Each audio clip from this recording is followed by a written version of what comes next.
এরকম কচু পাতার একটা রেসিপি থাকলে তাহলে কিন্তু একেবারে নিমেষেই প্লেটের ভাত শেষ হয়ে যাবে। তো কচু পাতার এই ভর্তাটা কিন্তু অসম্ভব মজা হয়েছিল। তো আসসালামু আলাইকুম প্রিয় ভিউয়ার্স, কেমন আছেন? তো সকালবেলা উঠে হচ্ছে আমি রান্না করব। তো কি করব ভাবতে ভাবতে কচু পাতা ভর্তা করে নিয়েছিলাম। তো নিজেদের বাগান থেকে একেবারে টাটকা পাতা আমি ছিঁড়ে নিচ্ছি। দেখুন এই পাতাগুলো ভর্তা করলে কিন্তু অনেক ভালো লাগে। তো আমি হচ্ছে পাতাগুলো একে একে মানে ছিঁড়ে নেব। আর এই পাতাগুলো ছিঁড়বো বলে এই গাছগুলো তুলে নিই, রেখে দিয়েছিলাম এই পাতাগুলো খাওয়ার জন্যই। তো ভাবলাম আজকেই খাই, তো আপনাদের সঙ্গে শেয়ার করলাম। তো প্রিয় আপু ভাইয়ারা যে যেখান থেকে ভিডিওটি দেখা শুরু করেছেন অবশ্যই লাইক দিয়ে পুরো ভিডিওটি কন্টিনিউ করবেন। তো দেখুন আমি কিন্তু পাতাগুলো সুন্দর করে ছিঁড়ে নিচ্ছি। আর এর সাথে আমি কিছুটা হচ্ছে দুধ কচুর পাতা এগুলাও দিয়ে দেবো। এই পাতাগুলো হচ্ছে আমি কয়েকটা ছিঁড়ে নেব। তো এখন হচ্ছে গাছ থেকে কিছু কিছু কাঁচামরিচও দেখলাম কিছুটা পেকে গেছে, অনেক মানে বাতি হয়ে গেছে। তো আমি হচ্ছে মরিচগুলো সুন্দর করে ছিঁড়েছি। অনেক মরিচ আসছে, মাশাআল্লাহ অনেক সুন্দর মরিচ আসছিল। তো আমার মানে এখন আমি মরিচগুলাও হচ্ছে ছিঁড়ে নিচ্ছি। তো এত সুন্দর মরিচগুলো, তো যেমন টাটকা শাক তেমন টাটকা মরিচগুলো আমি তুলে নিয়েছি। আর এখন হচ্ছে আমি দেখাই, আমাদের গাছে লেবু আসছে প্রথমবারের মতো। দেখুন 4-5টা লেবু আসছে। তো আলহামদুলিল্লাহ এই প্রথমবার গাছটাতে লেবু আসছে। গাছটা আমাদের লাগানো হয়েছে প্রায় 1.5 বছর মতো। তো আসছে, যাই হোক আলহামদুলিল্লাহ। তো আরও অনেক কিছু ফল কয়েকটা আমলকিও ধরছে, ওগুলো অন্য কোনো দিন শেয়ার করব। তো দেখুন আমি চলে আসছি এখন পাতাগুলোকে সুন্দর করে ছোট ছোট করে কেটে নেব। আর এদিকে হচ্ছে চুলায় হচ্ছে ভাত দিয়ে দিয়েছি, ভাত রান্না করতেছি সকালবেলা, ভাত আর কচু পাতা ভর্তা। তো দেখুন আমি এখন হচ্ছে পাতা এগুলা কিন্তু আস্তই রাখবো, তাতে করে কিন্তু মানে গাল চুলকানোর যে একটা রিস্ক থাকে ওটা তো হবে না। আমার আম্মুকে আমি দেখেছি এই পাতাগুলো কখনো ছিঁড়তো না, তাতে নাকি গাল চুলকায় এই জন্য। তো আমি এই পাতাগুলো ছেড়ে নিচ্ছি। দুধ কচুর পাতাটা এটা কিন্তু ছেড়ে নিতে হবে। তো এটা আমি হচ্ছে সুন্দর করে হাত দিয়ে এভাবে ছেড়ে নিচ্ছি। আবার চাইলে কিন্তু বটি দিয়েও কেটে নেওয়া যাবে। তো আমি আমার সুবিধার্থে আমি ধুয়ে পরিষ্কার করে চলে আসছি মূল রেসিপিতে। তো দেখুন প্রিয় ভিউয়ার্স, আমি এখন হচ্ছে কড়াই নিয়ে নিয়েছি। আর কড়াইতে হচ্ছে ধুয়ে রাখা পাতাগুলো হচ্ছে প্রথমে দিয়ে দিলাম। তো এখন পাতাগুলোকে দিয়ে আমি ভালো করে সিদ্ধ করে নেব। তো এইরকম ভর্তা থাকলে কিন্তু আর কোনো তরকারির প্রয়োজন নাই। আর আমি হচ্ছে এখানে যে উপকরণটা ইউজ করব ওটা দিলে তো ভর্তাটা আরও বেশি মজা হয়। তো পুরোটা দেখতে থাকুন, তারপরেই বুঝতে পারবেন। তো যাই হোক, আমার ভিডিওটি যে যেখান থেকে দেখতেছেন অবশ্যই লাইক দিয়ে ভিডিওটি দেখবেন। তো এখানে হচ্ছে আমি কাঁচামরিচগুলো দিয়ে দিচ্ছি।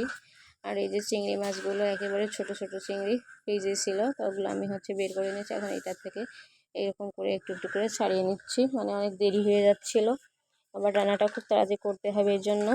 তো আমি হচ্ছে সুন্দর করে সিদ্ধ করে নিচ্ছি পাতাটা আর হচ্ছে মরিচগুলো। তো এখন দেখুন অনেকটা কিন্তু নরম হয়ে গেছে আর একেবারে অল্প হয়ে গেছে, কচু পাতাগুলো গলে গেছে। তো সুন্দর কালার, সবুজ একবারে মাশাআল্লাহ। তো আমি হচ্ছে ভালো করে একটু খুন্তি দিয়ে এভাবে একটু মানে চেপে চেপে নিচ্ছি, যাতে করে পাতাগুলো একেবারে ভেঙে যায়, ভর্তাটা মাখাতে সুবিধা হবে এই জন্য। তো প্রিয় আপুরা কে কোথা থেকে ভিডিওটি দেখতেছেন অবশ্যই কমেন্টে জানাবেন। আর আমার ভয়েসে কোনো ভুল ত্রুটি বা কোনো আওয়াজ আসলে আমার দৃষ্টিতে দেখবেন।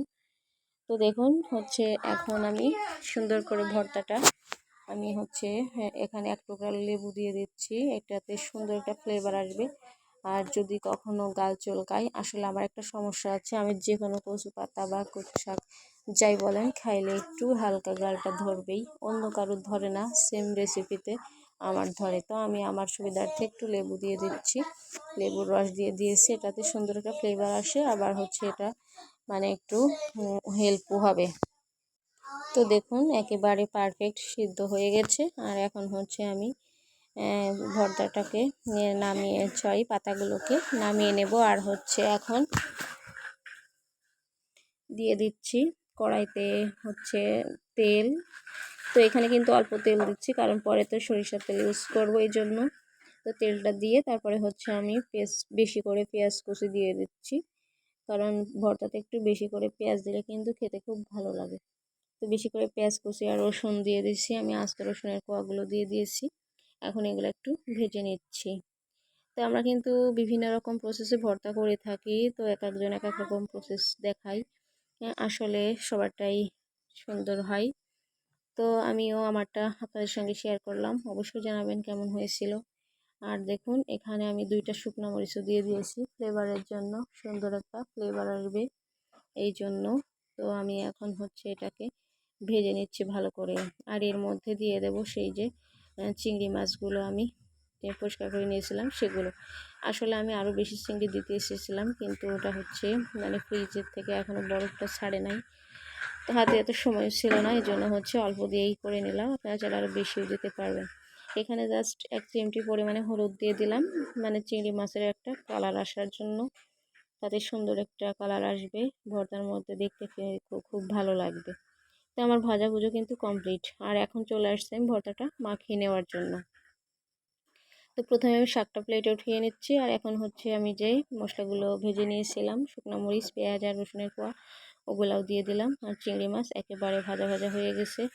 তো একটু লবণ আমি আগে দিয়ে দিয়েছি শাক সিদ্ধ করার জন্য সময়, আর এখন হচ্ছে অল্প একটু দিলাম, দিয়ে সুন্দর করে হচ্ছে গরম অবস্থায় আমি কিন্তু ভর্তাটা মাখাচ্ছিলাম। তো দেখুন রসুনের কোয়াগুলো কতটা নরম হয়ে গেছে, একেবারে মাশাল্লাহ অনেক সুন্দরভাবে কিন্তু সেদ্ধ হয়ে গেছে।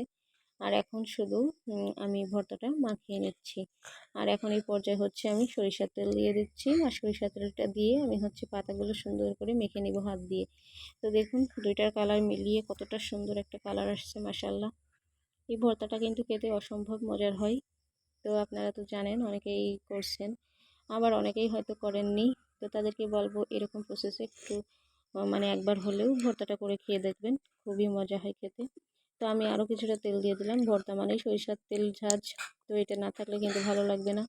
এই জন্যই হচ্ছে আমি একটু বেশি করে সরিষার তেলটা দিয়ে দিচ্ছি। আর এটা আমাদের নিজেদেরই তেল, তো এই জন্য আর কি একটু বেশি সুন্দর ফ্লেভার, তাই একটু বেশি দিই। তো এখন হচ্ছে আমি ভর্তাটা পরিবেশন করে আপনাদেরকে দেখাচ্ছি কতটা সুন্দর হয়েছিল। মাশাল্লাহ আমার ভর্তাটা কিন্তু অনেক মজা হয়েছিল। যারা ভিডিওটি এতক্ষণ ধৈর্য ধরে দেখলেন তাদেরকে রিকোয়েস্ট করবো, যারা হয়তো এখনও লাইক দেননি প্লিজ একটা লাইক দিয়ে যাবেন। আর যদি ভালো লাগে আত্মীয় পরিজনের সঙ্গে আমার ভিডিওটি একটু শেয়ার করে দেবেন। আর আপনাদের একটা লাইক আমার ভিডিওটি সবার কাছে পৌঁছাতে অনেকটা হেল্প করে। আর যদি প্রথমবার ভিডিওটি কেউ দেখছেন এতক্ষণ ধরে, অসংখ্য ধন্যবাদ সবাইকে। চ্যানেলটা যদি সাবস্ক্রাইব না করা থাকে তাহলে সাবস্ক্রাইব করে দিবেন। আর সবাইকে আমার পক্ষ থেকে রইল অনেক অনেক ভালোবাসা।